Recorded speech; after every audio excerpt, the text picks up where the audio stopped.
is that even though the strike has been averted in terms of the leadership making a deal with the producers, there's a rumor now that maybe the membership won't vote to approve because it's not a good settlement. It's not a good contract. And I want to say to the people in IATSE, do what you need to do. Do what you need to do. You don't like that contract? You think the contract could be better? You want to go on strike? Go on strike. Do it. Strike. Do what you got to do. You got to fight. You got to fight. Because I'll tell you something about the executives from these companies, film and TV, these people who run these companies, they don't give a fuck about you.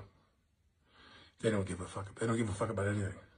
Executives from companies making $70 and $80 million a year, and they want you to work 13 hours and not have a break, and you can't go to the bathroom or whatever the fuck. I mean, I'm riffing here, but it's like, I've never seen a time in my life when these people when they fail. They fail. That's true of a lot of places in corporate America. But in our business, I mean, remember, the business is run by marketing people now.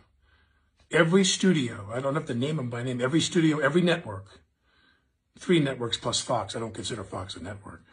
But 3 networks, Fox, streaming. There isn't one fucking creative person in the whole fucking building. Not one. Not one. Who run the company? They bring them in. Their task is to identify them and to contract them and make deals with them and make development deals with them and to access their ability, you know. But every one of these streaming companies, every major studio, every major network, there isn't one fucking creative person in the whole building. They're marketing people, they're finance people. All they do is crush numbers all day long and, you know, blah, blah, blah. You know, when we went into this whole thing about Scarlett Johansson recently, and I said that, you know, she's part of a system that's competitive bidding. I want to put a finer point on that. This is my opinion, but Scarlett Johansson to me is one of those people where, and I'm being metaphorical here, they take a big bag full of scripts and they throw it over the gate of her house into her driveway every day. The list of people that want to make movies with Scarlett Johansson is long, long.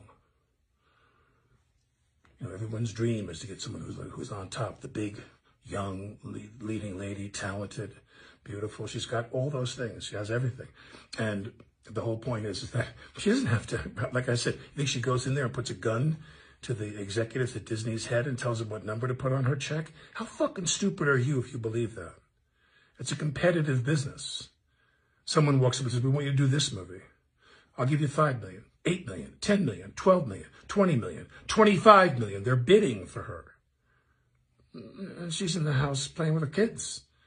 She doesn't give a shit, you know, in the sense that, you know, the business does what it does, and then they come to her and say, this is the deal.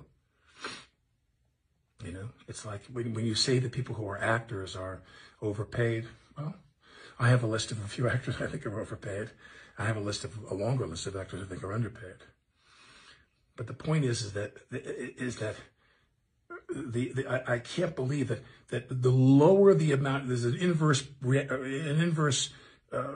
proportion to equation to how low the creative capabilities of the studios and networks are to how much they pay themselves. An inverse proportion.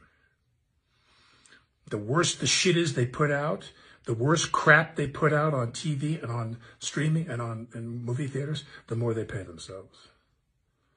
It's uncanny.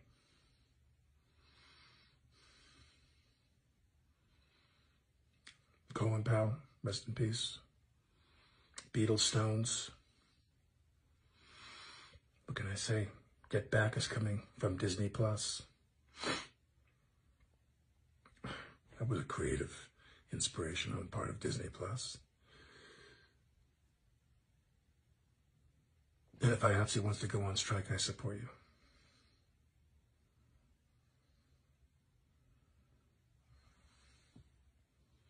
Peace and love.